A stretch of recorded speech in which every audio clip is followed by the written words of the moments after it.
They called her witch and built her an iron cage in the center of Millfield's dusty main street, where she was to burn at dawn until Black Hawk the Modoc hunter, whose very name made cavalry soldiers wake in cold sweats, rode out of the lava.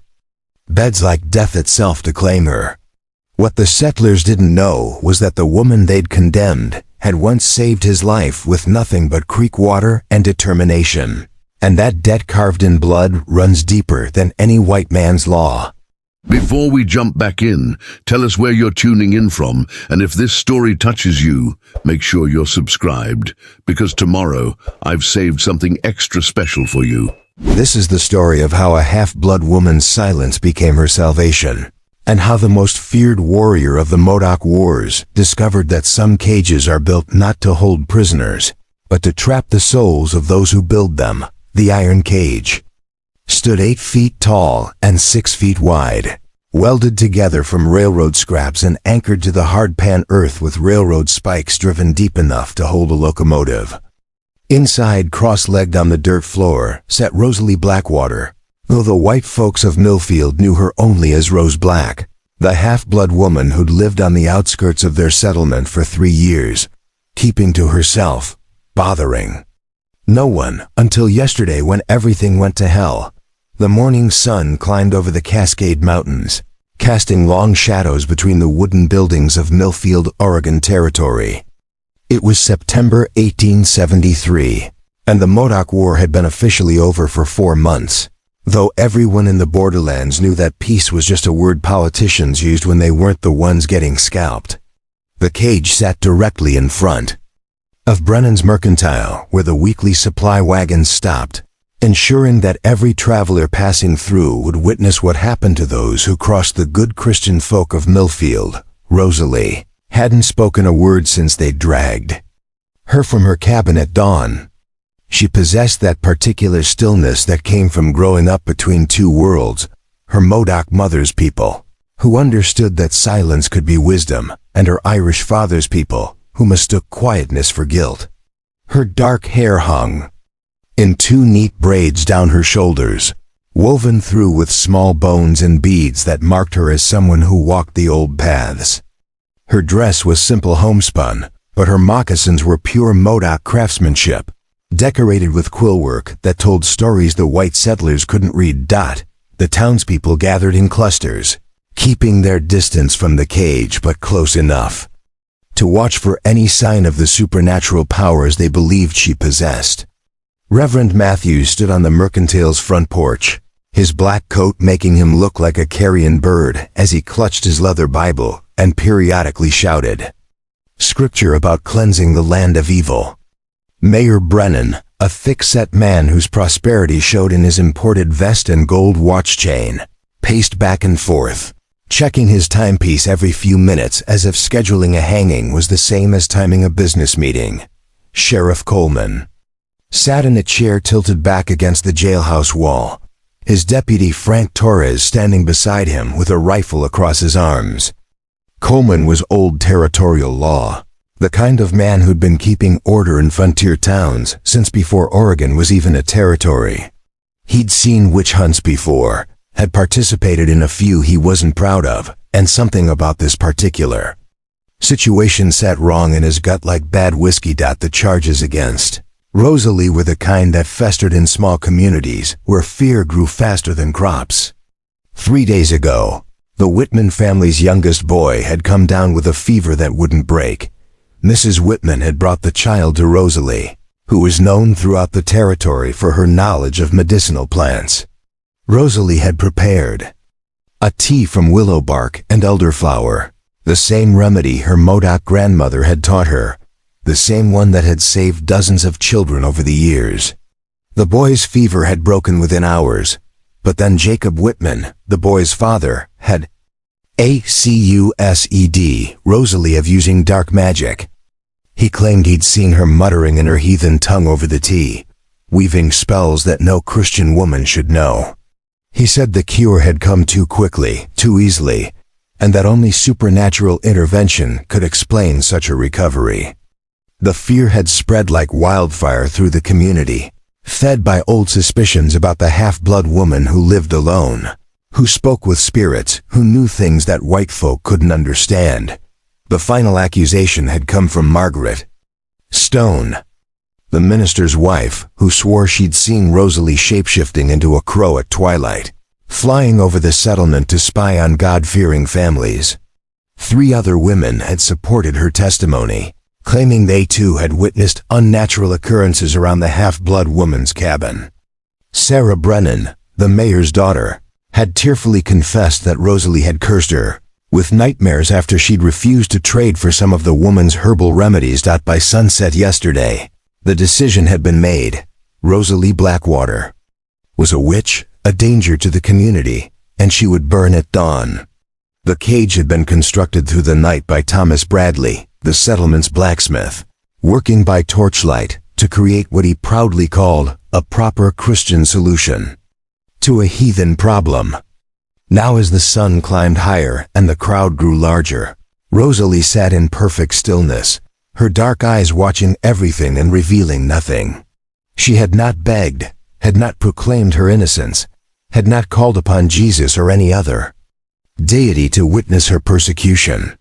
Her silence enraged them more than any protest would have, because it denied them the satisfaction of breaking her spirit before they broke her body.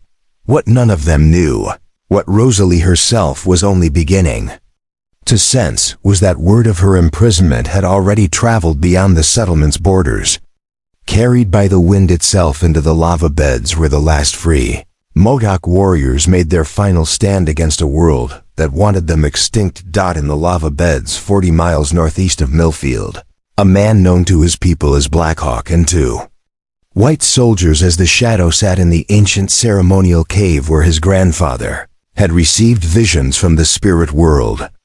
The cave walls were painted with symbols that predated the arrival of white men by centuries, telling stories of great hunts, terrible winters, and the endless dance between life and death that defined existence in this harsh land. Blackhawk was 31 years old, though his face carried the weight of a man twice that age. The Modoc War had ended with his surrender 4 months ago, but he had escaped from the reservation under cover of darkness, leading a small band of warriors back to their ancestral lands. The army considered him the most dangerous Indian in the Pacific Northwest, a man who had held off thousands of soldiers in these very lava beds, who could move through this terrain like smoke through water, who had earned a reputation for appearing where he was least expected and disappearing before anyone could react. He was tall for a Modoc, standing just over 6 feet, with the lean build of a man who had lived his entire life in motion. His black hair was traditionally long, braided with eagle feathers and beads that marked his status as a war chief. Across his chest ran 3 parallel scars, souvenirs from a cavalry saber during the Battle of the Stronghold. His eyes were the color of obsidian, and when he looked at a man, that man generally understood that he was being measured for a grave. The message had come to him through Old Woman Dancing Bear, his grandmother's sister, who possessed the gift of far-seeing that ran in certain bloodlines among the people. She had found him in the cave where he came to commune with the spirits of his ancestors, and her words had struck him like a physical blow. The daughter of Laughing Creek woman sits in an iron cage in the white settlement called Millfield. The old woman had said, her voice carrying the authority of someone who spoke with the dead. They call her witch and plan to burn her with the rising sun. The debt you owe her calls out for payment. Blackhawk had known immediately who the old woman meant. 3 years ago, during the worst winter in memory, he had been tracking a cavalry patrol that had burned a Modoc village. Wounded by a lucky rifle shot and separated from his war party, he had collapsed in a frozen creek bed, his life bleeding out into the snow. He should have died there, would have died there, if not for a young woman who had found him and dragged him to shelter. The woman had been gathering medicinal plants by the creek when she discovered him. She could have left him to die, should have left him to die, considering the bounty on his head. Preparing and narrating this story took us a lot of time, so if you are enjoying it, subscribe to our channel. It means a lot to us now. Back to the story. Instead, she had bound his wounds with strips torn from her own clothing, had built a fire to warm him, had fed him broth made from roots and herbs that brought him back from the edge of death.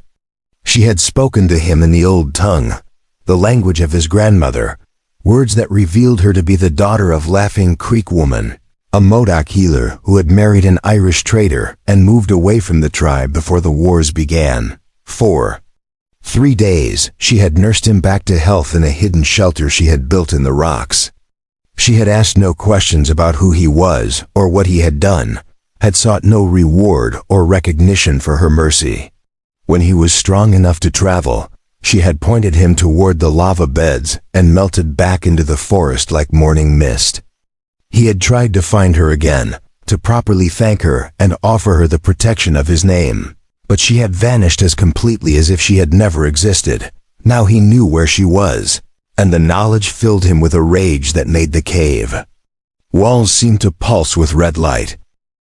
Blackhawk had killed many men in his 31 years.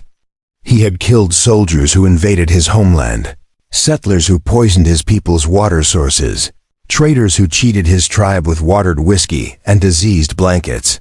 He had killed them with rifle and knife, with bow and tomahawk, with his bare hands when necessity demanded it. But he had never killed from personal hatred until this moment. The white settlers of Millfield had no idea what they had awakened. They thought they were burning a witch. What they were actually doing was declaring war on the most dangerous man in the Pacific Northwest, a man who had spent 3 years dreaming of repaying a debt to the woman who had saved his life. But to understand what happened next, you had to understand the particular kind of fear that the name Blackhawk inspired in white settlements throughout Oregon Territory. Since the end of the official war, he had become something more than human in the minds of the cavalry, a ghost story told around campfires, a nightmare that followed soldiers into their sleep. There were men in the territory who would rather face a grizzly bear in a narrow canyon than encounter Blackhawk on an open trail. Colonel Jefferson Davis Wheaton, commanding officer of Fort Klamath, had described Blackhawk in his official dispatches as a savage of unusual intelligence and ruthless efficiency, capable of tactics that would credit a West Point graduate.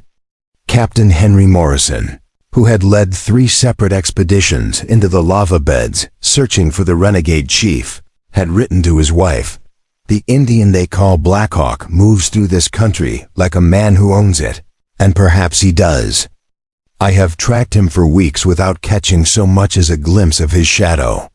The truth was that Blackhawk had elevated guerrilla warfare to an art form. He could appear out of nowhere, strike with devastating precision, and vanish before his enemies could mount a response. He had raided supply trains, ambushed patrols, and rescued captured Modoc prisoners with a consistency that bordered on the supernatural. The army had placed a bounty of $5,000 on his head, more money than most settlers would see in their entire lives. What made him truly terrifying, however, was not his tactical brilliance or his skill with weapons. It was his absolute patience. Blackhawk never acted in haste, never let emotion cloud his judgment, never struck until he was certain of victory. When Blackhawk decided to kill you, you were already dead, you just didn't know it yet. That now, as he sat in the ceremonial cave listening to the spirits of his ancestors, Blackhawk felt something he had never experienced before, the burning urgency of personal debt. The woman who had saved his life was going to die unless he acted, and for the first time in his career as a war chief, patience was a luxury he couldn't afford. But rushing to her rescue was exactly what the white settlers would expect, exactly what they were prepared for. If Blackhawk simply rode into Millfield with weapons blazing, he might save Rosalie, but he would likely die in the attempt, and his death would accomplish nothing beyond satisfying his own conscience. The woman who had shown him mercy deserved better than a gesture of futile bravery. No, this situation called for something more subtle, more devastating. It called for the kind of psychological warfare that had made Blackhawk a legend throughout the territory. The people of Millfield wanted to burn a witch? Very well. Blackhawk would show them what real supernatural power looked like. But first, he needed to understand exactly what he was dealing with in this settlement called Millfield. Old Woman Dancing Bear was 93 years old and had been seeing visions since before Oregon was a territory. Her weathered hands could read the future in patterns of smoke and shadow, and her ancient eyes saw truths that younger people missed. When she found Blackhawk in the ceremonial cave, she brought more than just news of Rosalie's imprisonment. She brought intelligence that would determine whether his rescue attempt succeeded or failed spectacularly. "Tell me about this settlement," Blackhawk said, his voice carrying the quiet authority that had commanded warriors through a dozen battles. "Tell me about the men who would burn the daughter of Laughing Creek Woman." The old woman settled herself cross-legged on the cave floor, her joints creaking like old leather. "I have walked the spirit paths, grandson. I have seen into the hearts of these white settlers, and what I found there is darker than you know." She began to speak, and as her words painted pictures in the firelight, Blackhawk realized that Rosalie's imprisonment was not the simple matter of frontier superstition he had initially assumed. The old woman's visions revealed a web of greed, corruption, and carefully orchestrated hatred that reached far beyond the boundaries of a single settlement. Mayor Brennan, it seemed, was not the simple merchant he appeared to be. The old woman had seen him in her visions meeting with men in expensive suits, men who carried themselves with the arrogance of those who owned railroads and mining companies. These men had plans for the land around Millfield, plans that required the removal of anyone who might complicate their schemes. Rosalie's cabin sat on property that contained significant mineral deposits that certain parties were very interested in acquiring. Reverend Matthews, the minister who had been so eager to quote scripture about cleansing the land of evil, had his own motivations for supporting the witch trial. The old woman's vision showed him counting gold coins in the privacy of his church, payment for services rendered to those same well-dressed men. Matthews understood that a half-blood woman with extensive knowledge of traditional medicine represented a threat to his authority in the community. If people could be cured by Indian remedies, what need did they have for Christian salvation? But the most disturbing revelation concerned Sheriff Coleman, the man Blackhawk had initially assumed might be an ally. The old woman's visions showed Coleman 3 years ago, accepting payment from a cavalry officer for information about Modoc movements. Coleman had been the one who had led the patrol to the village that Blackhawk had been tracking when he was wounded, the village that had been burned with women and children inside. "The lawman's guilt eats at him like cancer," Old Woman Dancing Bear said, her voice carrying the weight of absolute certainty. "He knows the burning of our people was wrong, but he cannot admit it without destroying himself. So he tells himself that all Indians are savages who deserve death, and he serves those who pay him to believe such lies." Blackhawk absorbed this information with the cold calculation that had kept him alive through years of warfare. The situation was far more complex than a simple rescue mission. Rosalie had become the focal point of a conspiracy that involved territorial politics, corporate greed, and the systematic destruction of his people. Saving her life would be only the beginning. He would need to dismantle the entire network of corruption that had condemned her. "There is more," the old woman continued. "The spirits show me that tomorrow's burning is meant to be witnessed by important men from the territorial capital. They want to make an example of the daughter of Laughing Creek Woman, to show what happens to Indians who live too close to white settlements. Her death is meant to send a message to all our people. This changed everything. If territorial officials were planning to attend the execution, then Rosalie's murder would have political implications that reached far beyond Millfield. Her death would be used to justify further restrictions on Indian rights, further seizures of tribal land, further violence against his people." Blackhawk had entered this cave thinking about personal debt and individual rescue. He was beginning to understand that what was really at stake was the future of every Modoc who still drew breath. "How many men will they have?" he asked. "The vision show me 20 soldiers from Fort Klamath, plus the territorial marshal and his deputies. The townspeople number perhaps 60 adult men, though not all will fight. The cage where she sits is placed to give clear fields of fire from every building in the settlement." Blackhawk nodded slowly. 40 armed men, possibly more, in a defensive position they had chosen specifically to repel attack. Odds that would give even him pause under normal circumstances. But these were not normal circumstances, and Blackhawk was not planning a normal assault. "Tell me about the cage itself," he said. Iron bars, locked with 3 separate padlocks, anchored to the earth with railroad spikes. "They built it to hold a demon, grandson. They built it strong enough to contain their nightmares." Blackhawk almost smiled. The white settlers had made their cage too strong, too secure. They had been so focused on keeping Rosalie imprisoned that they had forgotten the most basic rule of warfare. Any fortress strong enough to keep your enemies out is also strong enough to keep your friends in. And tomorrow morning, when the burning began, every important man in Millfield would be gathered in one convenient location, focused entirely on the spectacle they had created. "How much time do we have?" he asked. "The sun will rise in 6 hours. They plan to light the fire at first light, when the territorial officials arrive. 6 hours to plan and execute the most audacious rescue attempt in the history of the Pacific Northwest. 6 hours to strike a blow that would resonate throughout the territory and beyond. 6 hours to repay a debt that had been weighing on his soul for 3 long years." Blackhawk rose from the cave floor, his mind already calculating distances, timing, and the precise sequence of actions that would turn tomorrow's execution into a demonstration of why you never threaten someone under the protection of the most dangerous man in Oregon Territory. "Gather the war party," he told the old woman. "Tell them to bring rope, gunpowder, and every weapon they can carry. Tell them we ride before the moon sets." Old woman Dancing Bear studied his face in the firelight. "And if you do not return, grandson, if this rescue costs your life?" Blackhawk looked toward the cave entrance, where the first hints of dawn were beginning to lighten the eastern sky.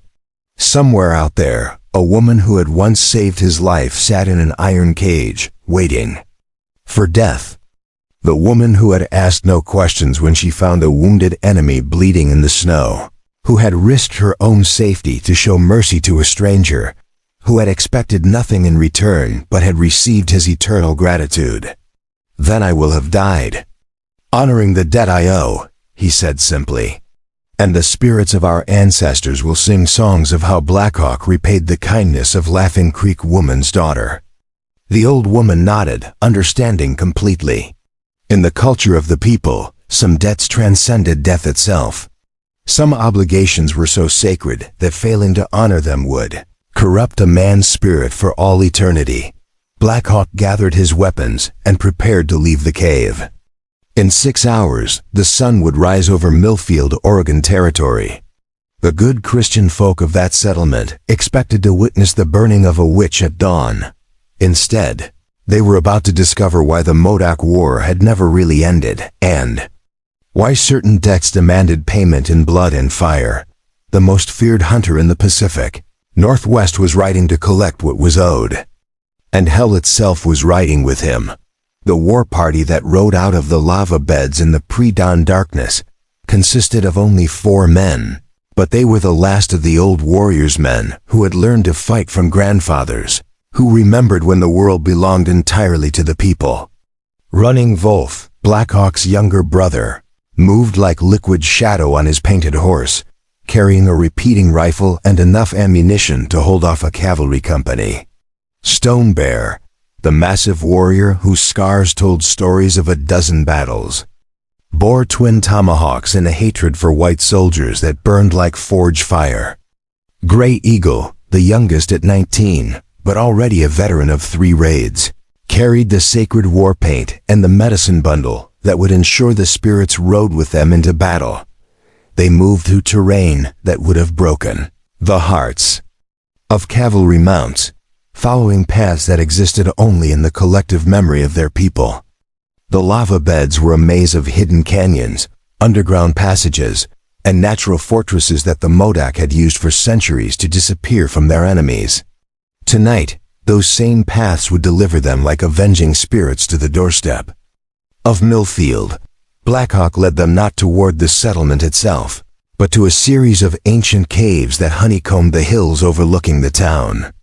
These caves had been sacred to his people since before the white man's memory began.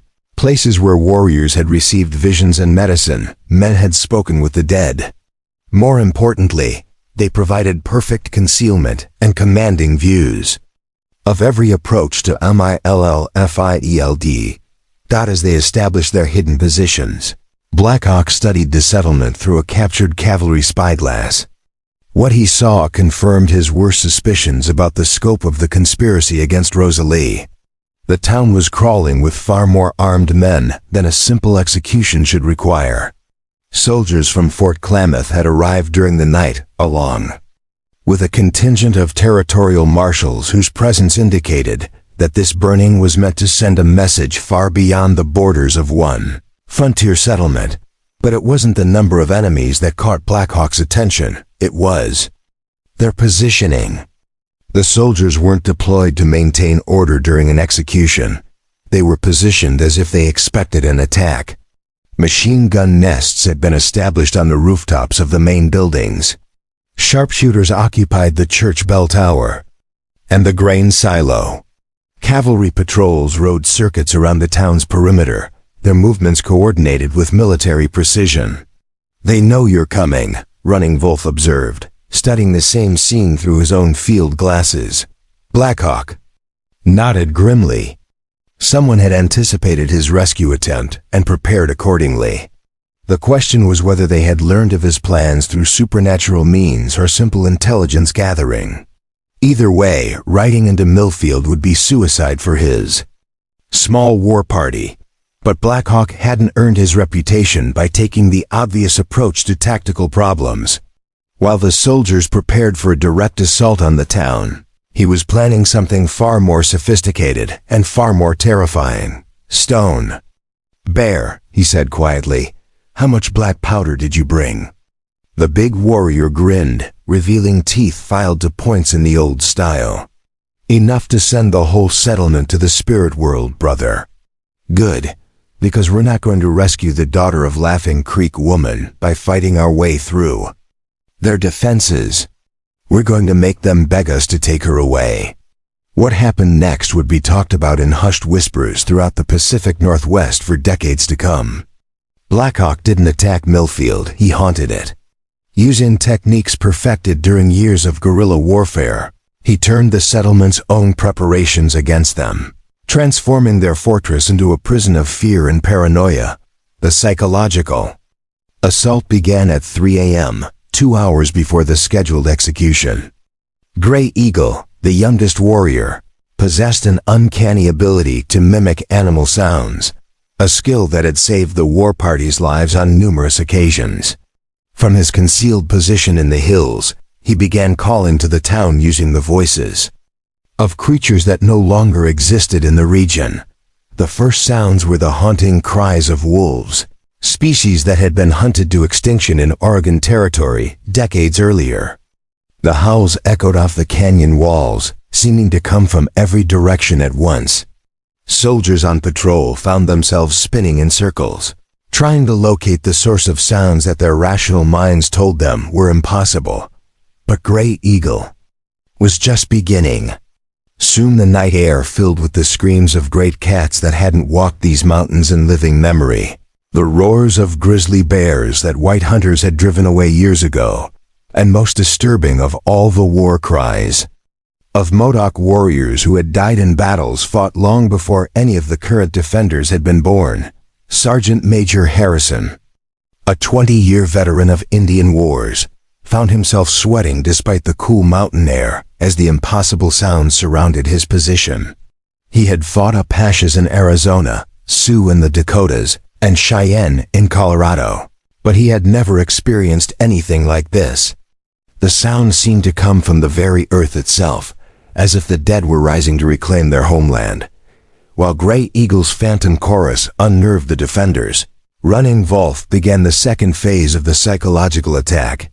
Using skills learned from his grandfather, one of the greatest horse thieves in Modoc history, he infiltrated the town's perimeter and began systematically sabotaging their preparations. Sentries would turn away for a moment and return to find their rifles missing. Ammunition stores developed mysterious holes that emptied cartridge belts into the dust. Horses broke free from their picket lines and disappeared into the darkness, leaving cavalry patrols stranded on foot. But the most unnerving incidents involved the guards themselves. Men would swear they saw Indian warriors moving through the shadows, only to find empty space when they investigated. Sentries reported being touched by invisible hands, hearing whispered threats in languages they didn't understand, feeling the cold breath of death on their necks in the middle of the desert night. Corporal Jenkins, a nervous recruit from Pennsylvania who had never faced Indian fighters before, nearly shot his own sergeant when a shadow detached itself from a building and seemed to reach for him with skeletal fingers. When reinforcements arrived, they found nothing but wind-carved sand and the lingering scent of sage smoke. Meanwhile, Stone Bear put his knowledge of engineering to work in the most creative way possible. The big warrior had spent 2 years as a prisoner at Fort Alcatraz, where he had been forced to work in the prison's machine shops. The skills he had learned there now served him as he methodically dismantled the town's infrastructure from the shadows. Water pumps developed mysterious mechanical failures that left the fire brigade helpless. Telegraph lines snapped in precisely the right places to isolate Millfield from outside communication. The town's electrical generator, a marvel of modern technology that powered the streetlights, began producing irregular current that made the lights flicker like dying candles, casting shifting shadows that seemed to move with malevolent purpose. But Stone Bear's masterpiece was what he did to the church bells. Using techniques learned from a Cherokee demolitions expert he had met in prison, he rigged the bell tower with tiny charges that would create resonance patterns when the bells rang. The result was a sound that didn't quite belong to this world: harmonics that seemed to carry voices from beyond the grave, whispers of vengeance that chilled the blood of everyone who heard them. By 4 a.m., Millfield was in a state of barely controlled panic.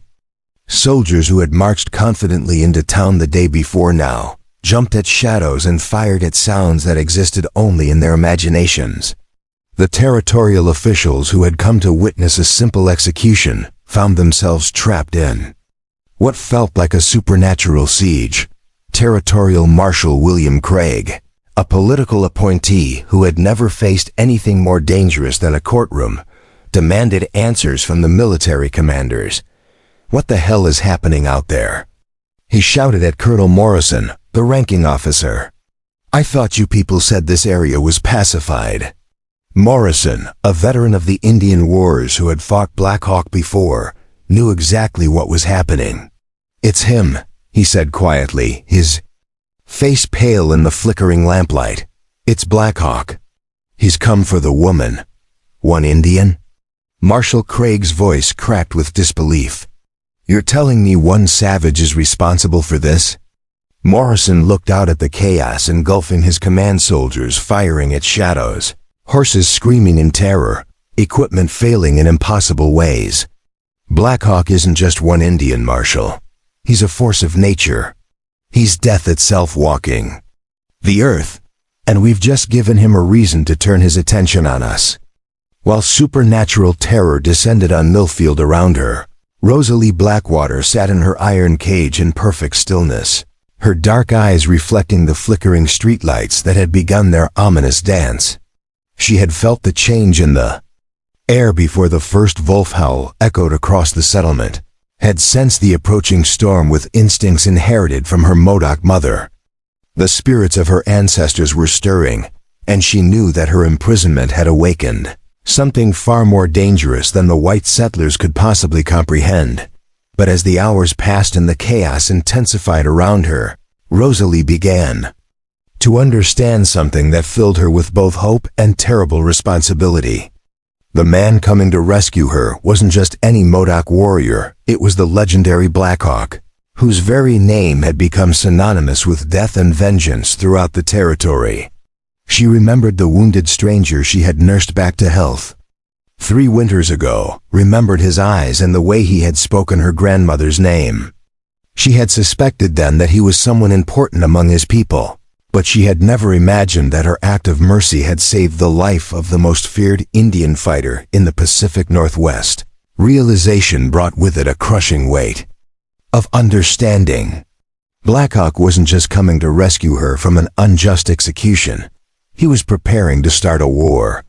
The psychological terror he was inflicting on Millfield was only the beginning. When dawn came and the execution began, he would unleash violence that would echo throughout the territory.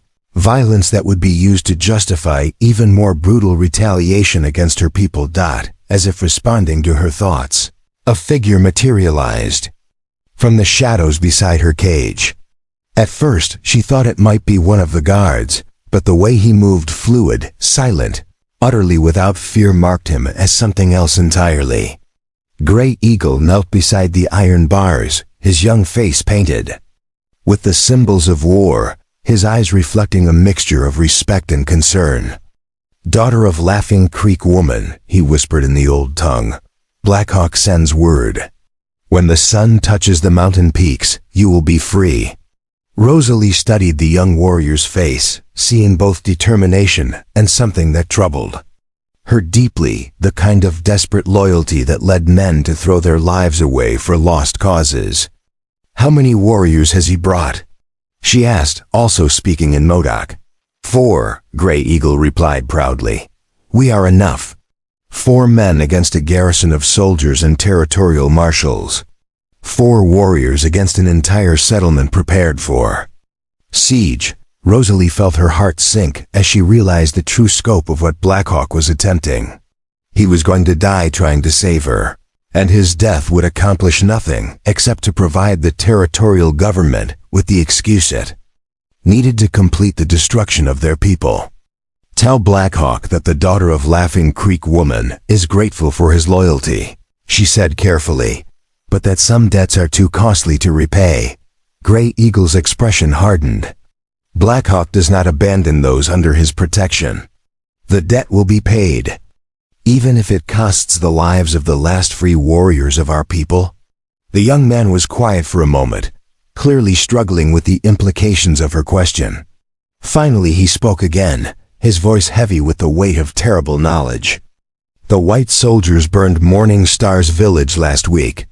They killed everyone, women, children, elders who couldn't run fast enough. The reservation officials said it was because the people were harboring hostiles. There are no safe places left for our people. Daughter of Laughing Creek woman, we are all going to die anyway. At least this way, we die with honor." Rosalie felt something cold settle in her chest as she absorbed this news. The systematic extermination of her people was accelerating, and her rescue would become another excuse for further atrocities.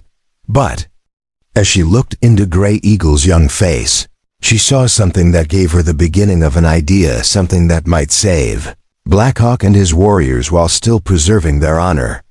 "Grey Eagle," she said quietly, "do you trust me? You saved the life of our greatest war chief. Of course I trust you. Then listen carefully and carry my words exactly as I speak them to Blackhawk.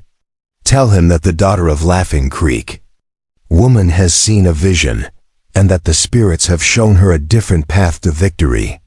For the next several minutes, Rosalie spoke in rapid Modoc, outlining a plan that would require precise timing, absolute trust, and the kind of courage that came only from complete desperation.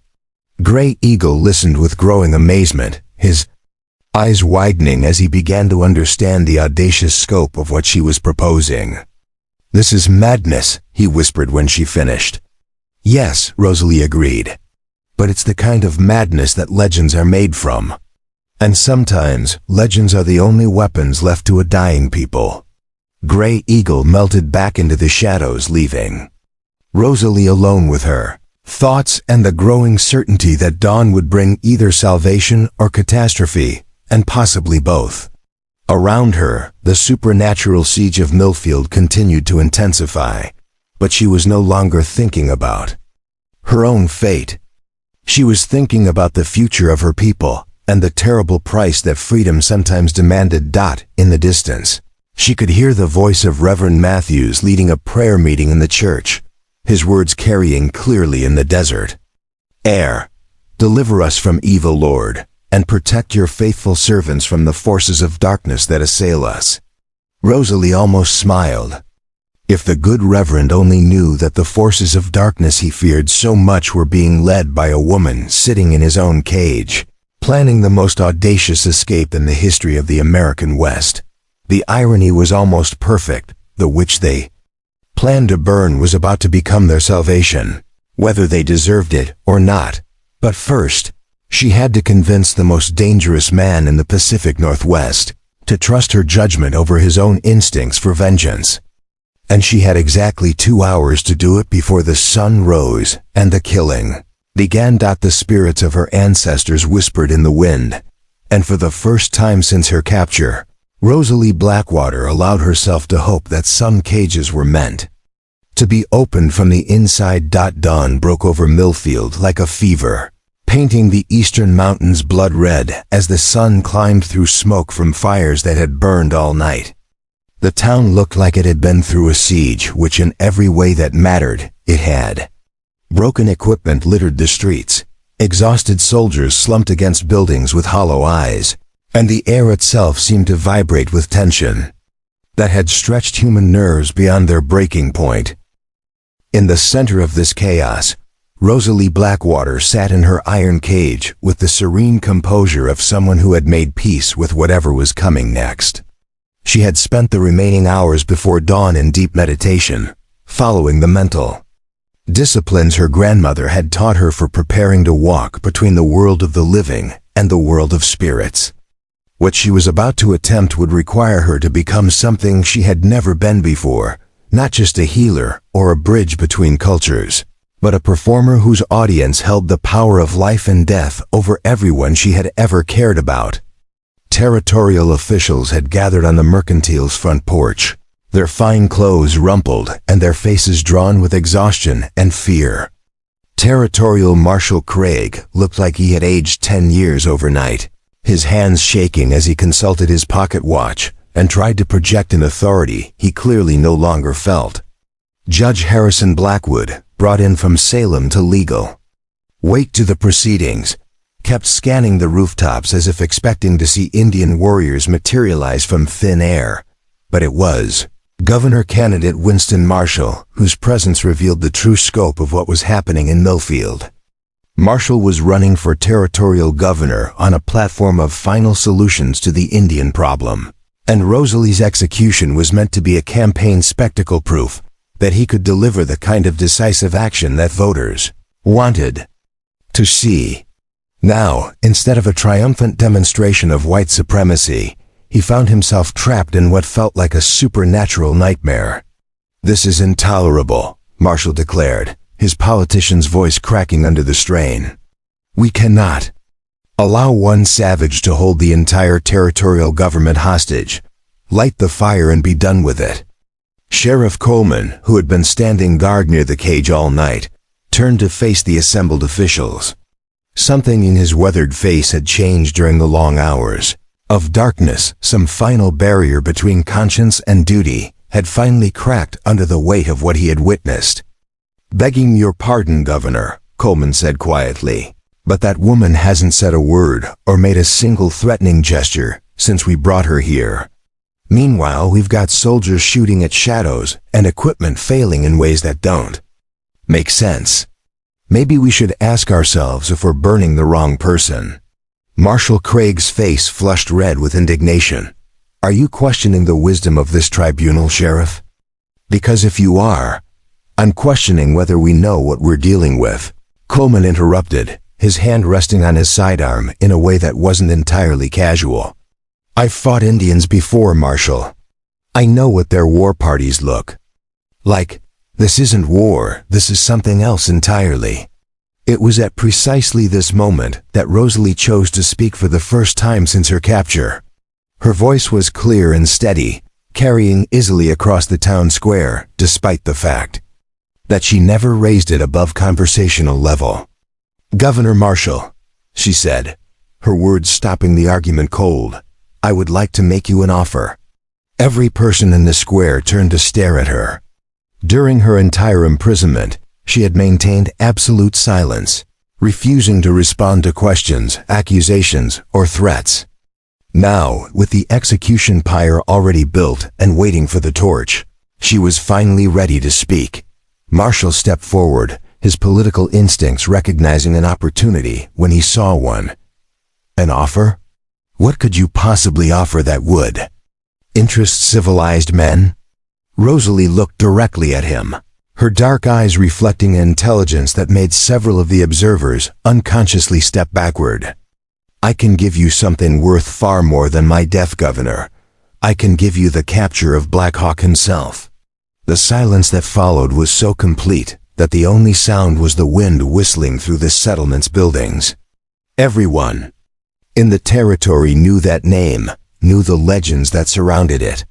Black Hawk was the most wanted man in the Pacific Northwest, a ghost who had slipped through every trap the army had set for him.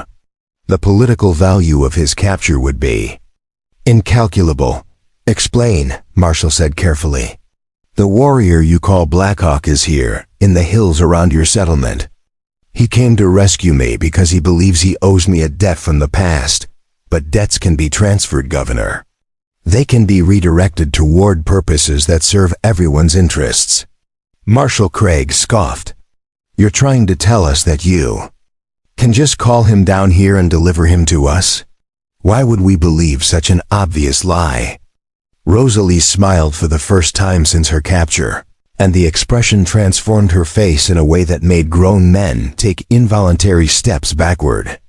"Because, Marshal, I'm not offering to deliver him to you. I'm offering to deliver you to him." What Rosalie proposed next would have been dismissed as the desperate fantasy of a condemned woman, if not for one crucial factor. Everyone in Millfield had just lived through a night that proved the impossible was not only possible, but apparently routine when dealing with the legendary Modoc war chief. "Black Hawk wants to rescue me," Rosalie continued, her voice taking on the cadence of someone accustomed to being listened to with respect. "But what he really wants is justice for the crimes committed against our people. What you want is to eliminate the threat he represents to your territorial ambitions. These goals are not incompatible if we approach them with wisdom instead of hatred." Governor candidate Marshall leaned forward, his politician's instincts recognizing the opening. "Moves of a negotiation. What exactly are you proposing? A trial by combat? Single combat between Black Hawk and a champion of your choosing. If your champion wins, Black Hawk dies, and I submit to you justice without resistance. If Black Hawk wins, I go free and he withdraws from the territory permanently, ending his campaign against white settlements." The gathered officials exchanged glances, clearly intrigued despite themselves. The idea of resolving the Black Hawk problem through formal combat rather than costly military campaigns held obvious appeal, especially for politicians facing budget constraints and voter scrutiny. But it was Judge Blackwood who voiced the question everyone was thinking. Why would Black Hawk agree to such terms? What guarantee do we have that he would honor the results? Rosalie's expression grew solemn. "Because, Your Honor, honor is the only thing my people have left. When a Modoc warrior gives his word in the presence of the spirits, that word becomes sacred law. Break it, and his soul is forfeit for all eternity. And you can guarantee he would give such a word?" "I can guarantee it, Judge, because I will be the one who calls him to combat. The debt he owes me gives me the right to set the terms of its repayment. He will come because honor demands it, and he will fight because pride demands it." Sheriff Coleman, who had been listening with growing amazement, finally spoke up. "This is all very interesting, but you're forgetting one small detail."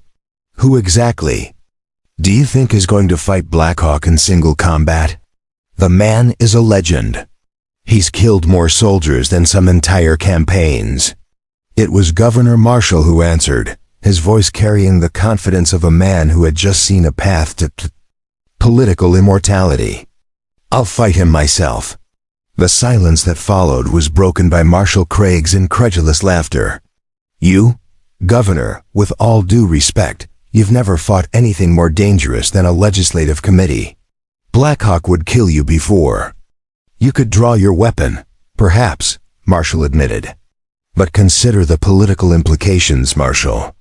If I defeat Blackhawk in single combat, I become the man who ended the Indian Wars in Oregon Territory. If I die in the attempt, I become a martyr whose death justifies the total extermination of every Indian in the Pacific Northwest. Either outcome serves my political objectives. Judge Blackwood stared at the governor candidate with something approaching horror. You're talking about deliberately risking your life for political gain. That's either incredibly brave or completely insane, Marshall smiled coldly. In politics, Judge, there's often no difference between the two. But it was Rosalie who provided the final piece that made the entire plan feasible. Governor Marshall, she said quietly, what if I told you there was a way to ensure that you could defeat Blackhawk in single combat? What if the debt I claim from him included conditions that would guarantee your victory? Every person in the square leaned forward, sensing that they were about to hear something that would change everything. The spirits of my grandmother's people have shown me visions, Rosalie continued, her voice taking on the otherworldly quality that marked someone speaking with supernatural authority. Blackhawk carries a great burden of guilt for the violence he has committed in the name of justice. That guilt makes him vulnerable to certain influences. If the terms of combat are structured properly, his own conscience will become his greatest enemy. Marshal Craig's skepticism was evident in his voice. You're talking about witchcraft again. How do we know this isn't just another attempt to escape justice? Because, Marshal, Rosalie replied, I'm offering to bind myself to the outcome with blood magic that will cost me my life if I attempt deception. If I fail to deliver Blackhawk as promised, if the combat doesn't proceed as agreed, if any part of my proposal proves false, I will die instantly, and my death will release spiritual forces that will hunt down every person involved in this conspiracy. The threat hung in the air like smoke from a funeral pyre. Everyone present had just lived through a night of supernatural terror that had shaken their faith in the rational world. The idea that this half-blood woman might possess the power to call down spiritual vengeance was no longer easy to dismiss. It was Sheriff Coleman who finally broke the silence. Assuming we agree to this insanity, and I'm not saying we should, how exactly do you propose to contact Blackhawk and arrange this combat? Rosalie looked toward the hills where she knew the war party was hidden, waiting for the signal that would unleash violence beyond anything these white men could imagine. Sheriff, she said softly, Blackhawk has been listening to every word we've spoken. The question isn't how to contact him. The question is whether he will accept the terms I've proposed. As if summoned by her words, a sound echoed across the settlement that made every person present feel ice water flow through their veins. It was the war cry of a Modoc warrior, rising from the hills like the voice of death itself, carrying across the desert air with a purity that seemed to make the very stones tremble. But this wasn't the cry of attack or challenge that the soldiers had been trained to recognize. This was something far more formal, far more ritualized, the call of a war chief accepting single combat according to the ancient laws of his people. Blackhawk had heard the proposal, and he was coming. What followed was unlike anything in the recorded history of the American frontier. As word of the proposed combat spread through Millfield, the town transformed itself from a site of execution into an arena for what everyone understood would be a battle of legendary proportions. But this wasn't the crude spectacle of a public hanging. This was something that reached back to the oldest traditions of both cultures. a formal resolution of conflict that both civilized law and tribal custom could recognize as legitimate. Within an hour, Blackhawk himself appeared at the edge of the settlement, riding alone and unarmed, except for a single knife at his belt. He was exactly as the stories described him, tall, lean, moving with the fluid grace of a predator, his obsidian eyes missing nothing as he surveyed the arranged forces that could have cut him down with a single volley. But he rode with the confidence of a man protected by laws older than any government, sacred customs that even his enemies were bound to respect. He dismounted 50 yards from the cage where Rosalie waited, and approached on foot with the measured pace of someone participating in a ceremony rather than a negotiation. When he spoke, his voice carried the authority of a man accustomed to being obeyed by warriors who had followed him through hell itself. "I am Blackhawk of the Modoc people," he announced in perfect English, his words carrying clearly across the assembled crowd. "I have come to claim the debt owed to me by the daughter of Laughing Creek woman. Let those who would deny this debt step forward and face the consequences of their choice." Governor Marshall stepped off the mercantile porch and walked toward the legendary war chief with the careful stride of a politician who understood that every gesture was being watched and judged by voters he would never meet. When he was close enough to see the scars that crossed Blackhawk's chest, he stopped and executed a formal bow that acknowledged the warrior's status according to the customs of his own people. "I am Winston Marshall, candidate for territorial governor," he said with the precise diction of someone speaking for history. "I stand as champion for the white settlers of this territory, and I accept your challenge to single combat according to the terms proposed by the woman you seek to rescue."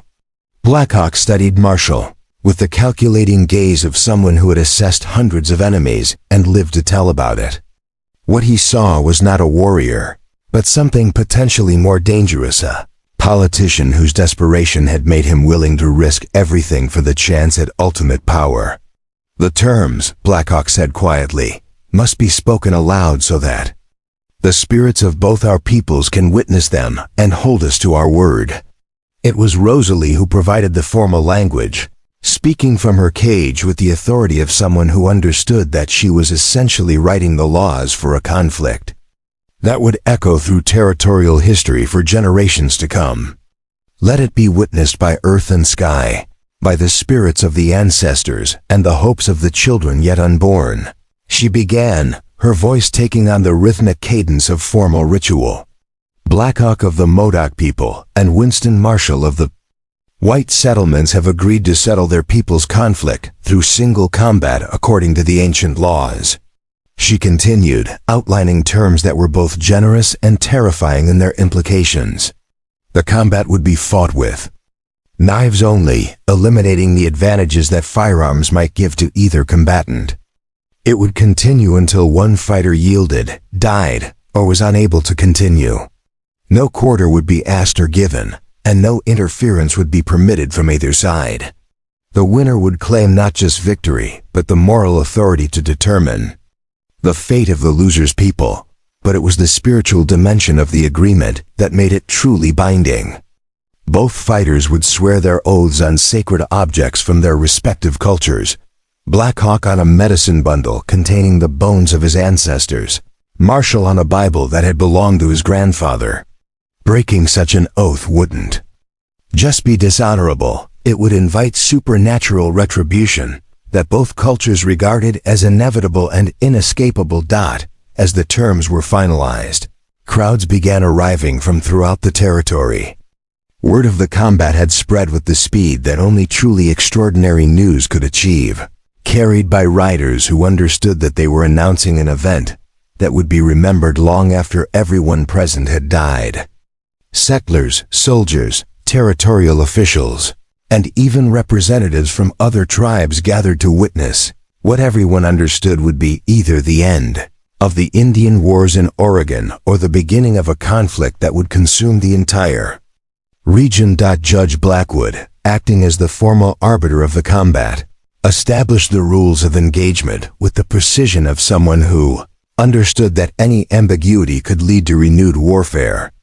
The fight would take place in a circle marked out in the town square, with both combatants starting from opposite sides. No weapons except knives would be permitted, and no assistance from seconds or advisors would be allowed once the combat began. But perhaps most importantly, the judge established that the combat would be witnessed by representatives from the territorial capital, ensuring that its outcome would be recognized as legally binding by the federal government. This wasn't just a fight between two men, it was a formal resolution of the conflict between two peoples, sanctioned by both civil and spiritual law. As the sun reached its zenith and the time for combat approached, Blackhawk knelt beside Rosalie's cage for what everyone understood might be their final conversation. They spoke in the old language of the Modoc people, words that carried meanings no translation could capture. To the watching crowd, it looked like a war chief receiving final instructions from a medicine woman. In reality, it was something far more complex. Two people who had saved each other's lives, discussing the terrible price that honor sometimes demanded. "Are you ready for this, my brother?" Rosalie asked in their shared tongue. Blackhawk looked toward the circle where he would soon fight for both their lives and the future of their people. "I have been ready since the day you pulled me from that frozen creek. Whatever happens now, the debt will be paid." But as he prepared to enter the combat circle, Blackhawk carried with him the knowledge that this fight would be won or lost, not through physical strength or fighting skill, but through something far more mysterious, the power of a woman who had turned her own execution into the fulcrum that would determine the fate of everyone she had ever loved. The most dangerous man in the Pacific Northwest was about to discover that sometimes the greatest battles are fought not with weapons, but with the human capacity for sacrifice and redemption. The combat circle had been marked out in the dust of Millfield's main street using white lime, creating a perfect ring 30 feet in diameter that seemed to glow in the harsh afternoon sun. Around this circle, hundreds of spectators had gathered in a way that revealed the complex social hierarchies of frontier society.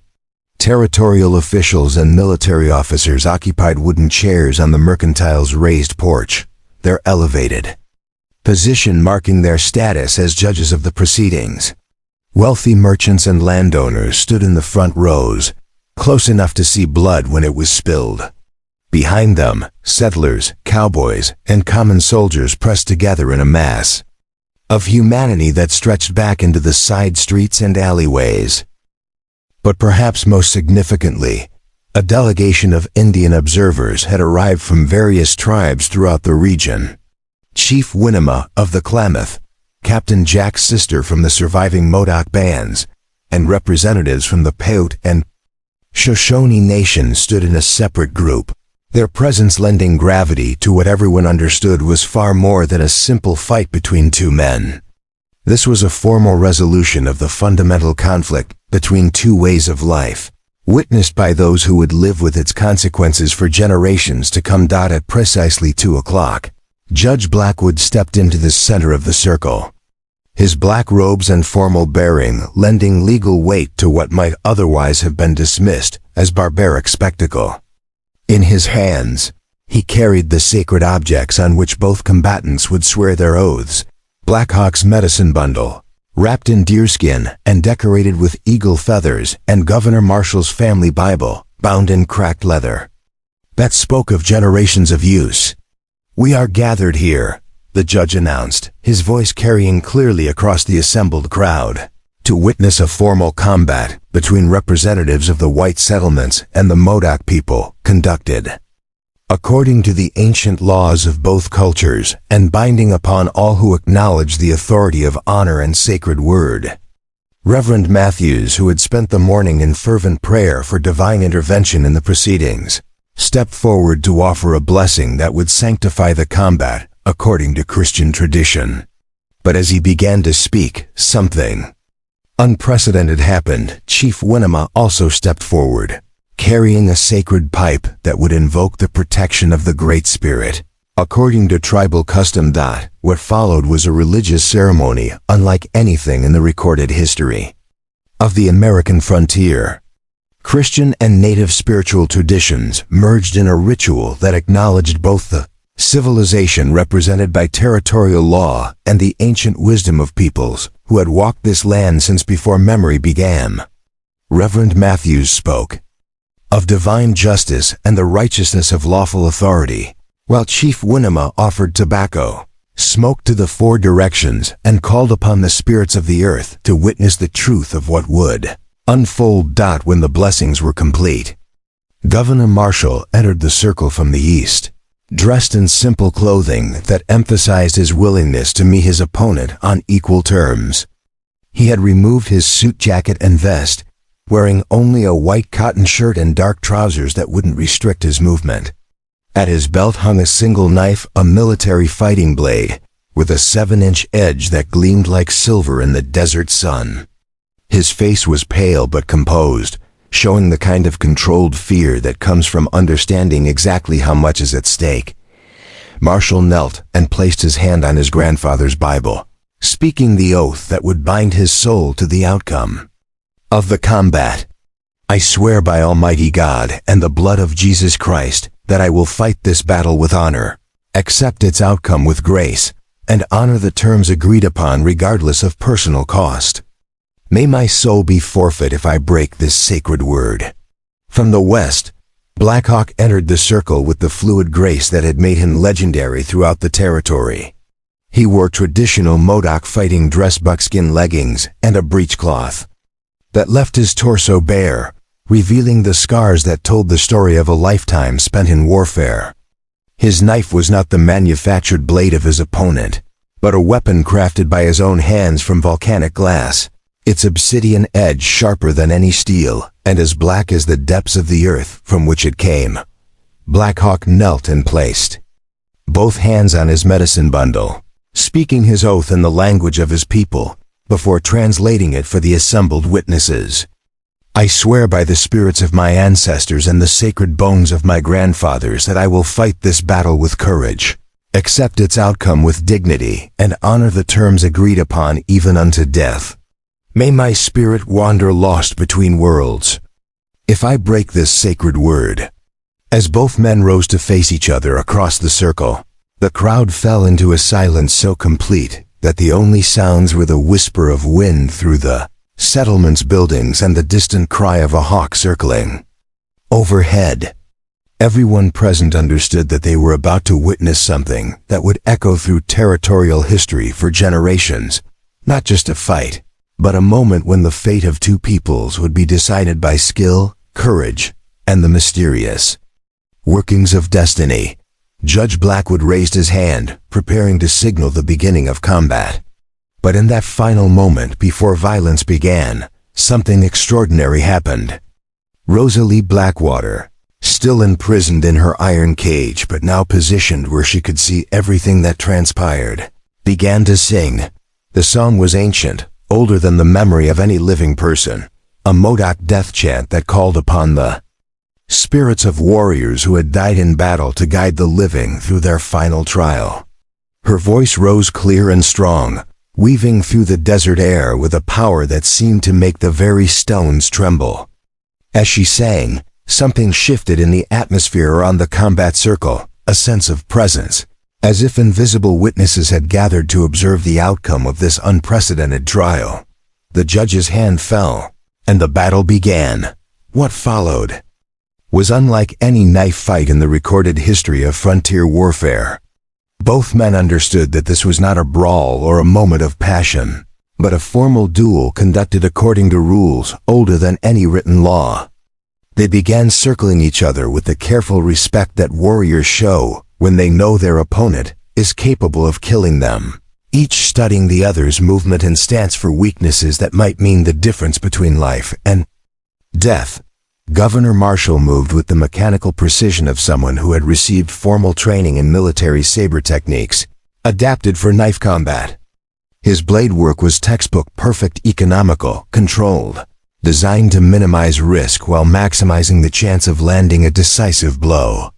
He kept his weapon in a forward grip, point directed toward his opponent's center mass, his offhand positioned to block or parry attacks aimed at vital areas. But Blackhawk fought like something from another world entirely.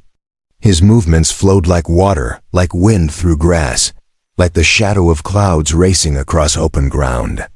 The obsidian blade in his hand seemed to move independently of conscious thought, appearing where Marshall's defenses were weakest, disappearing before the governor could respond.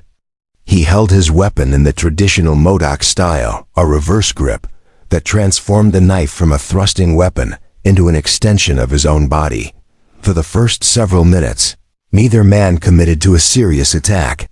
They probed each other's defenses, tested reactions, measured the space between them with the careful attention of chess masters planning moves several steps in advance. Marshall attempted a series of quick thrusts designed to force Blackhawk into a defensive posture, but the war chief flowed around the attacks like smoke, never quite where the steel blade expected to find him. Then Blackhawk struck for the first time, and the crowd gasped as his obsidian knife traced a line of fire across Marshall's ribs, opening a shallow cut that drew first blood, but deliberately avoided anything vital. It was a message proof that the legendary warrior could have ended the fight in that moment if he had chosen to do so. Marshall stumbled backward, his free hand pressing against the bleeding wound, while his eyes showed the first real understanding of what he was facing. This wasn't just a skilled fighter. This was something that operated according to principles he had never encountered, moved by instincts that civilization had trained out of most men. But the governor had not survived territorial politics by surrendering at the first sign of adversity. He steadied himself, adjusted his grip on his military knife, and launched a counterattack that showed he understood. This fight would be won through determination rather than technical skill. His blade work became more aggressive, less textbook, driven by the desperate energy of a man who knew that failure meant not just personal death, but the destruction of everything he had worked to build. The two fighters came together in a series of exchanges that left both of them marked with shallow cuts and streaming sweat. Marshall's military training served him well in close quarters, allowing him to score several hits on Blackhawk's arms and shoulders. But each wound the war chief sustained seemed only to make him more dangerous, as if pain was simply another tool he could use to focus his legendary fighting instincts. That it was during the 7th minute of combat that Rosalie's plan began to reveal itself. As her death chant continued to weave through the desert air, something began to change in Blackhawk's fighting style. His movements became less fluid, more hesitant, as if he was fighting not just Marshall, but some internal opponent that only he could see. Those who knew the war chief's history understood what was happening. The song Rosalie had chosen was not just any death chant, but specifically the ritual performed for warriors who had died unavenged, whose spirits could not rest until justice had been done. By singing it in this context, she was invoking the memory of every Modoc who had died in the wars, calling their spirits to witness the battle and judge whether Blackhawk's actions honored their sacrifice.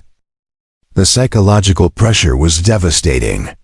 Every thrust of his obsidian blade carried the weight of his people's history. Every defensive movement had to be measured against the accumulated grievances of generations. Blackhawk found himself fighting not just for his own life or even Rosalie's freedom, but for the right to represent his people's honor in the eyes of the dead. Marshall, sensing his opponent's internal struggle without understanding its source, pressed his attack with renewed vigor. His military blade found openings that hadn't existed moments before, scoring hits on Blackhawk's chest and arms that drew more serious blood. For the first time since the combat began, the legendary war chief appeared vulnerable, almost human. It was precisely at this moment of apparent weakness that Blackhawk's true nature revealed itself. Instead of being destroyed by the weight of ancestral expectation, he found a way to transform it into something else, not burden but strength, not judgment but guidance. His movements suddenly became more than just fighting technique. They became a form of prayer, a physical embodiment of everything his people had ever been or hoped to become. The change was visible to everyone watching. Where before there had been two men fighting with knives, Now there was something that approached the sacred, a warrior transformed by the spirits of his ancestors into an instrument of divine will, meeting a politician whose desperation had elevated him beyond his normal limitations into something approaching heroism. The final phase of the combat was unlike anything any of the witnesses had ever seen, or would ever see again. Both fighters moved with the kind of transcendent skill that comes only in moments when human beings exceed their normal limitations and touch something approaching the divine. Blood painted patterns in the dust that seemed to carry meaning beyond mere accident, and the sound of steel meeting obsidian rang out like music composed by forces greater than human understanding. When the end came, it came suddenly and with a finality that left the entire crowd stunned into absolute silence. Decisive moment arrived without warning, emerging from what appeared to be a routine exchange of attacks and parries. Marshall, his military training finally achieving perfect synthesis with desperate courage, managed to slip past Blackhawk's guard and drive his steel blade deep into the war chief's side, just below the ribs. It was a mortal wound, the kind that would kill a man within minutes if not treated immediately. But even as Marshall's knife found its mark, Blackhawk's obsidian blade traced an arc through the desert air that ended with its point resting against the governor's throat, positioned precisely over the major artery that would end his life with a single decisive cut. Both men stood frozen in this tableau of mutual destruction, each holding the other's death in his hands, while the watching crowd held its collective breath and waited to see which man would claim victory through the sacrifice of his own life. For a long moment that seemed to stretch into eternity, neither fighter moved.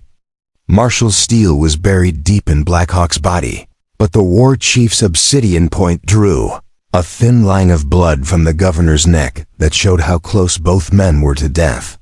It was a perfect demonstration of the futility of violence. Both combatants could claim victory, but only at the cost of mutual annihilation. Then Rosalie's voice rose again from her iron cage, but this time she wasn't singing a death chant.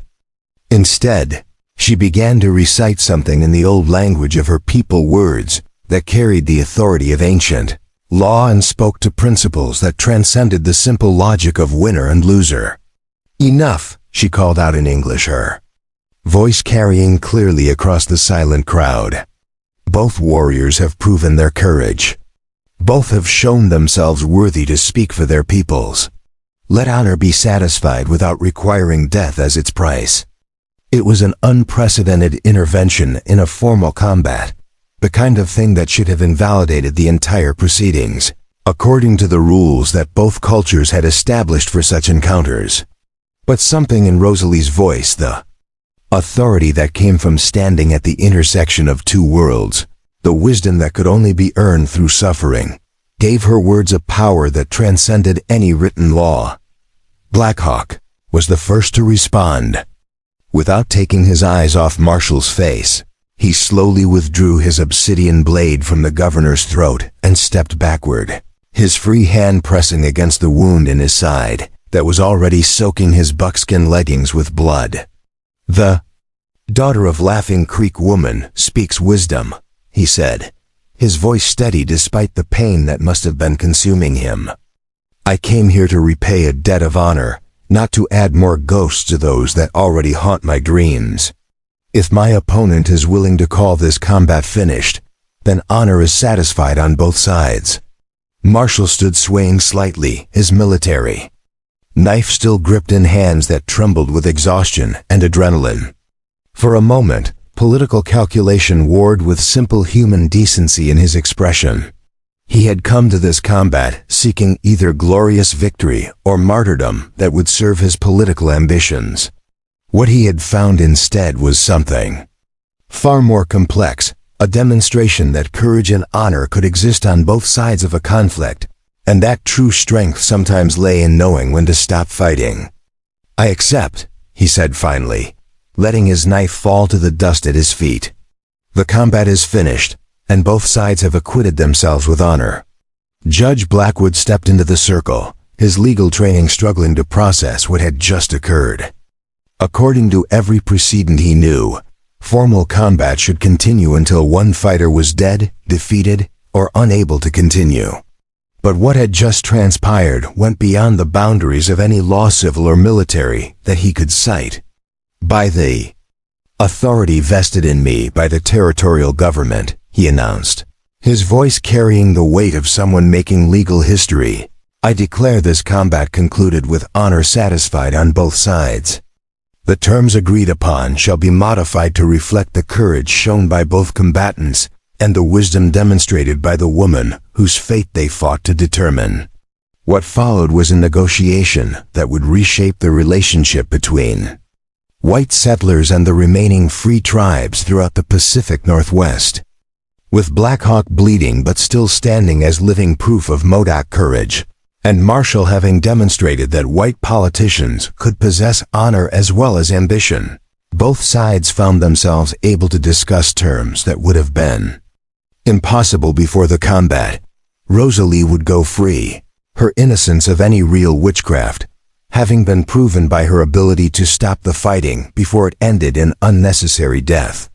Black Hawk would withdraw from the territory as originally promised, but not as a defeated fugitive. Instead, he would depart as a war chief whose honor had been publicly acknowledged by his former enemies. Most importantly, the territorial government would establish formal protocols for resolving disputes between white settlements and tribal communities, creating legal mechanisms that might prevent future conflicts from escalating into the kind of warfare that had consumed the region for decades. But perhaps the most significant outcome of the day's events was something that couldn't be written into any treaty or carved into any monument. In front of hundreds of witnesses from both cultures, two men had proven that courage, honor, and wisdom could transcend the hatred that had divided their peoples. It wasn't the ending that anyone had expected, but it was the ending that everyone present would remember for the rest of their lives. As the sun began to set over Millfield, painting the western mountains in shades of gold and crimson, Rosalie Blackwater finally walked free from the iron cage that had held her captive. But she carried with her something far more valuable than her own liberation. The knowledge that sometimes the greatest victories come not from destroying your enemies, but from finding a way to transform them into something approaching friends. Which they had tried to burn, had become the architect of a peace that neither side had dared to imagine possible. And in the annals of territorial history, the day would be remembered not for the violence that was unleashed, but for the wisdom that found a way to stop it before too much blood had been spilled in the service of pride and fear. 3 months after the combat that had transformed Millfield from a backwater settlement into the most famous town in Oregon Territory, the consequences of that extraordinary day were still rippling outward like stones thrown into still water. The iron cage that had once held Rosalie Blackwater now stood empty in the town square, but the settlement's leaders had decided to leave it there as a monument to what they called the day when wisdom conquered hatred. Visitors came from throughout the territory to see the place where a half-blood woman had orchestrated the most audacious peace negotiation in frontier history. But for those who had lived through the events, the aftermath was far more complex than the simple triumph that visiting dignitaries wanted to celebrate. The truth was that the combat had solved nothing and everything simultaneously. It had ended one chapter of the conflict between white settlers and native peoples, while opening entirely new questions about how such different cultures could coexist in the same territory. Rosalie Blackwater stood on the porch of her rebuilt cabin, looking out over land that she now owned legally as well as spiritually, thanks to territorial legislation that Governor Marshall had pushed through during his successful election campaign. The cabin was larger than her original home, built with materials donated by townspeople, who had come to understand that their previous treatment of her had been both morally wrong and politically catastrophic. But the real change wasn't in the building itself, it was in the steady stream of visitors, who came seeking her counsel on matters that ranged from medicine to diplomacy. She had become something unprecedented in territorial society, a bridge between worlds that had previously existed in a state of perpetual warfare. White settlers brought their sick children to her for healing using traditional remedies that doctors couldn't provide. Tribal representatives sought her advice on navigating the complex legal system that governed their interactions with territorial government. Most remarkably, she had become an unofficial advisor to both Governor Marshall and the tribal councils, helping both sides understand the other's perspective on issues that had once seemed irreconcilable. But this new role had come at a personal cost that only she fully understood. The woman who had once lived in peaceful isolation now found herself at the center of every major decision affecting Indian-white relations throughout the Pacific Northwest. Every healing she performed was scrutinized for political implications. Every piece of advice she gave was analyzed for signs of favoritism toward one side or the other. She had gained influence beyond anything she had ever imagined, but had lost the simple freedom to live her life without constant observation and judgment. This morning, however, brought news that would test all the fragile alliances she had worked to build. Deputy Frank Torres rode up to her cabin with the grim expression of someone carrying information that could shatter the peace that so many people had died to achieve. "Miss Blackwater," he said, dismounting with the careful movements of someone who had learned to treat her with the respect due to a person whose displeasure could have territorial consequences. "I'm afraid I have bad news.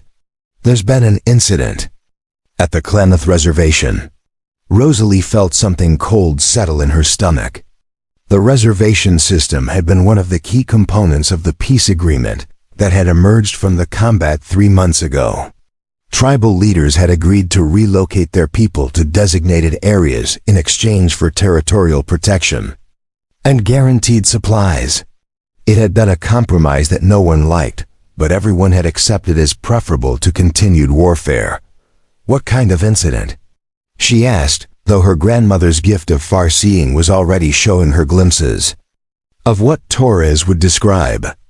Agent Johnson tried to prevent a traditional burial ceremony for one of the elders who died last week. Said it was pagan nonsense that violated federal regulations.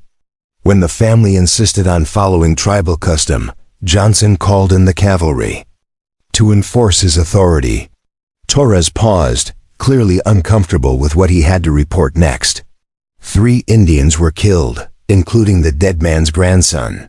7 soldiers were wounded. The situation is deteriorating rapidly. Rosalie closed her eyes, feeling the weight of inevitability settle on her shoulders like a burial shroud. She had known this moment would come, had seen it in dreams that spoke of the fundamental incompatibility between a system designed to destroy tribal culture and a people who would rather die than abandon the ways of their ancestors. The peace she had helped negotiate was built on compromises that could only work if both sides acted with wisdom and restraint. Now someone had chosen hatred over understanding, and the entire structure was beginning to collapse. "How much time do we have before this spreads?" she asked. "Maybe days. Maybe hours." Word is already reaching other reservations, and some of the younger warriors are talking about leaving to join up with any free bands that are still out there. Torres met her eyes with the direct gaze of someone who understood the implications of what he was saying. "Governor Marshall is requesting your immediate assistance. He says you're the only person both sides trust enough to prevent this from turning into a full-scale war." Rosalie looked out at the mountains where she knew Blackhawk and his remaining warriors had made their new home, living in the ancient caves that had sheltered their people for centuries. According to the terms of the combat agreement, he had withdrawn from territorial boundaries and ceased all hostile actions against white settlements. But she also knew that if war broke out again, honor would compel him to return and lead the resistance against any government that broke faith with its promises. "Tell the governor I'll come," she said finally. "But also send word to the tribal councils. If we're going to prevent a war, we need representatives from all the peoples who will be affected by what happens next." As Torres rode away to carry Her message, Rosalie began preparing for what she knew would be the most difficult challenge of her life. The combat in Millfield had been fought with knives in a circle of dust, with clear rules and spiritual witnesses to ensure honor was maintained. The battle she was about to enter would be fought with words and treaties and the accumulated grievances of peoples who had been killing each other for generations. And this time, there would be no sacred ground to contain the violence if she failed. The emergency council that convened in the territorial capital of Salem 5 days later was unlike any gathering in the recorded history of Oregon Territory. In the imposing chambers of the territorial legislature, representatives from a dozen different tribes sat alongside white officials, military officers, and territorial legislators in a desperate attempt to prevent the Klamath incident from igniting a war that would consume the entire region. Governor Winston Marshall, still bearing faint scars from his combat with Black Hawk, presided over the proceedings with the careful authority of someone who understood that every word spoken could mean the difference between peace and catastrophe. His successful election campaign had been built largely on his reputation as the man who had found the way to make peace with the legendary Modoc war chief. But now that peace was hanging by a thread that grew thinner with each hour of delay. Chief Winema of the Klamath spoke first, her voice carrying the controlled fury of someone who had watched her people die for the sake of bureaucratic regulations that served no purpose except to demonstrate federal authority. Agent Johnson claimed. He was enforcing the law, she said, her words falling into the chamber like stones into still water. But there is no law that can prevent the dead from receiving the honors due to their spirits. When the federal government makes war on our ancestors, it makes war on everything we are. Colonel Wheaton, representing the military perspective, responded with the careful diplomacy of someone who understood that his next words could determine whether he spent the coming months fighting Indians or protecting settlers. Chief Winema, no one disputes that Agent Johnson handled the situation poorly. But the young men who attacked federal cavalry were also in violation of treaty obligations. If we don't address that violation, other tribes may interpret it as permission to resume hostilities. It was exactly the kind of circular argument that had perpetuated conflict throughout the frontier period, each side pointing to the other's violations, while ignoring their own contributions to the cycle of violence. Rosalie had seen it before, had participated in discussions where reasonable people worked themselves into positions that made warfare inevitable simply because no one was willing to be the first to admit error.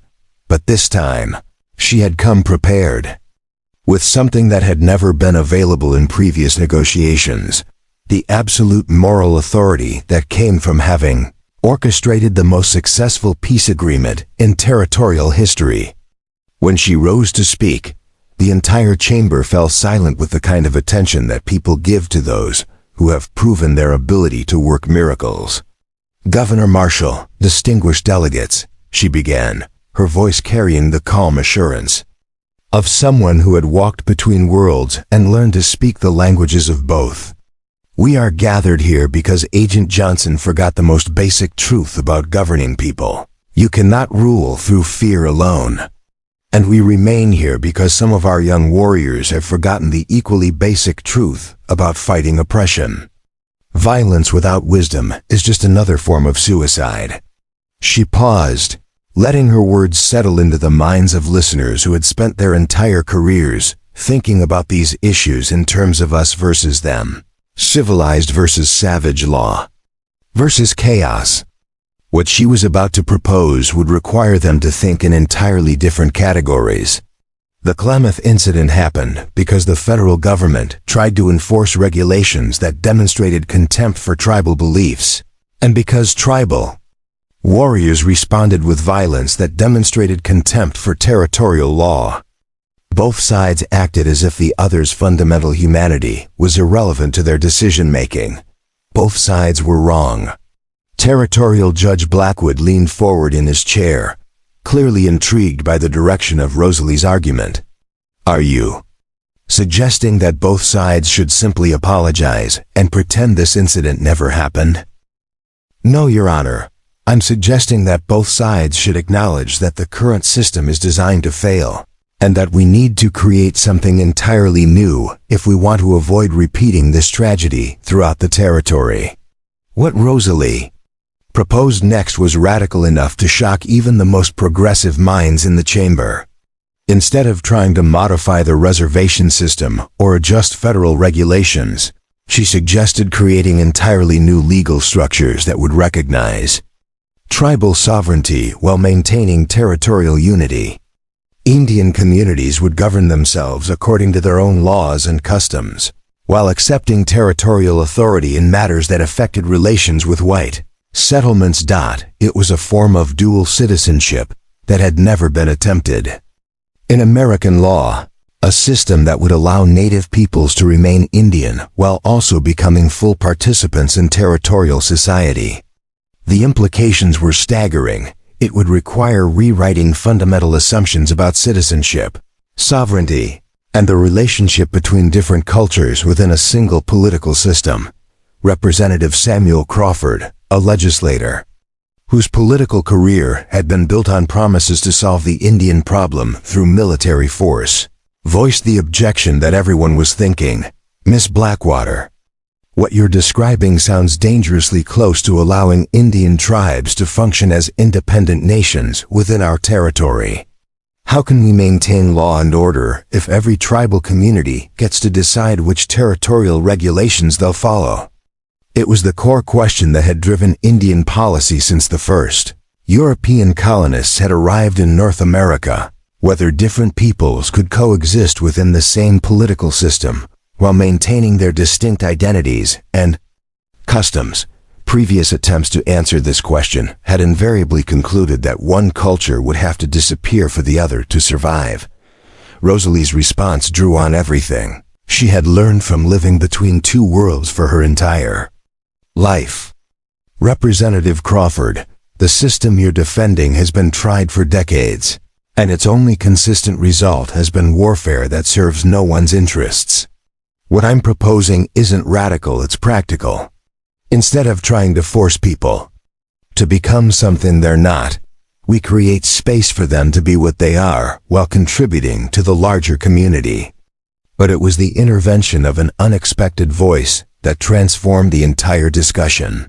Blackhawk himself stepped into the chamber, moving with the quiet authority that had made him legendary throughout the territory.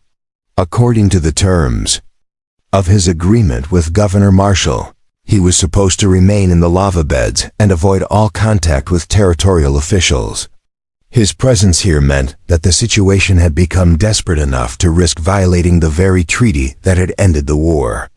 "I have come," he announced in English that carried the careful precision of someone speaking a second language for maximum effect, because the daughter of Laughing Creek woman has called for wisdom, and because wisdom sometimes requires those who have been enemies to speak truth to each other.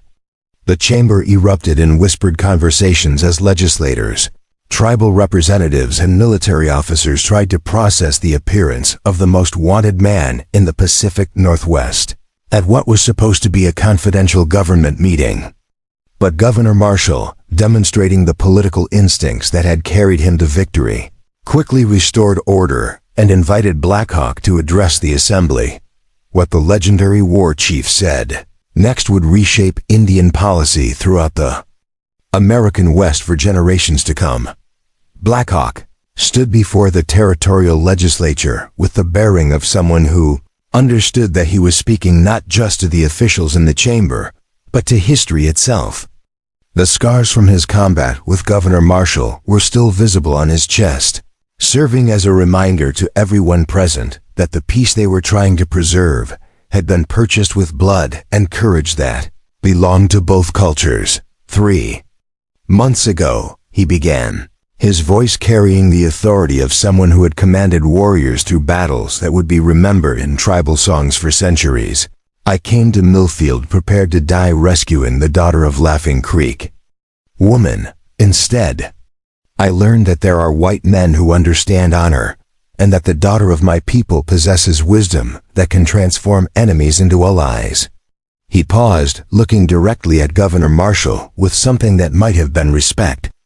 Governor Marshall fought me with courage, and when the moment came to choose between victory and wisdom, he chose wisdom. That choice saved both our lives and made possible everything that has followed. The war chief turned to address the tribal representatives, speaking now in a mixture of English and native languages that acknowledged the complexity of his audience. But the peace we made in that dusty circle was built on promises that both sides must keep if it is to mean anything. When Agent Johnson dishonored the dead, he broke faith with agreements that were sealed with blood. When our young warriors killed federal soldiers, they broke faith with treaties that their elders signed in good conscience. Chief Winema interrupted with the sharp tone of someone who had heard too many speeches about keeping faith from people who had never had their own faith broken. You speak of keeping promises, Blackhawk. But what promise did the federal government keep when they allowed Agent Johnson to prevent a burial ceremony? What promise are they keeping when they force our children into schools that teach them to be ashamed of their ancestors? It was the fundamental accusation that had driven Indian resistance throughout the American continent, that the federal government's promises were worth exactly as much as the paper they were written on, and that any Indian who trusted white law was simply making it easier for white officials to destroy tribal culture through legal means rather than military force. Blackhawk nodded slowly, acknowledging the justice of her anger while also challenging its ultimate implications. Chief Winema speaks truth about broken promises. But she also knows that our people cannot win a war against the federal government. We can die fighting, and perhaps we should. But we cannot win. The silence that followed was broken by Representative Crawford's incredulous laughter. Are you seriously suggesting that we should negotiate with people who just admitted they're planning to resume warfare against the territorial government? But it was Rosalie who provided the answer that would transform the entire discussion. Rising from her seat with the calm authority that had become her trademark, she addressed the chamber with words that carried the weight of someone who had found a way to make the impossible seem inevitable. Representative Crawford, she said, Blackhawk isn't planning to resume warfare. He's explaining why the current system makes warfare inevitable, and why we need to create something better if we want to avoid destroying each other. She moved to the center of the chamber, positioning herself where she could make eye contact with representatives from both cultures. The reservation system fails because it's based on the assumption that tribal peoples will eventually disappear, either through death or assimilation, but they're not disappearing. They're not going to disappear. And every law we pass based on that false assumption simply creates new reasons for conflict. What followed was a presentation that drew on everything. Rosalie had learned from her unique position between two worlds. She outlined a legal framework that would recognize tribal sovereignty while maintaining territorial unity, create parallel justice systems that could address conflicts between different cultural communities, and establish economic relationships that would benefit both settlers and tribal peoples. But perhaps most importantly, she proposed creating formal mechanisms for preventing future incidents like the Klamath Affair. Instead of leaving cultural conflicts to be resolved by individual agents who might or might not understand the implications of their decisions, the territorial government would establish joint councils with authority to address disputes before they escalated into violence. The proposal was complex enough to require weeks of detailed negotiation, but its basic principle was simple. Instead of trying to force different peoples to become the same, create legal space for them to remain different while participating in the same political system. Judge Blackwood was the first to recognize the revolutionary implications of what Rosalie was proposing. Miss Blackwater, he said slowly, what you're describing would require fundamental changes to territorial law. We would essentially be creating the first truly multicultural legal system in American history.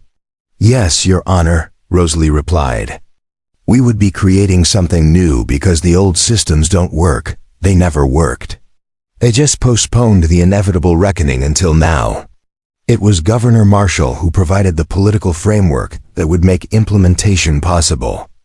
Drawing on his campaign promises to find lasting solutions to the Indian problem, he proposed establishing a territorial commission with authority to negotiate the detailed agreements that would be necessary to make Rosalie's vision reality. But the final word belonged to Blackhawk, whose presence had transformed a desperate emergency session into something approaching a constitutional convention.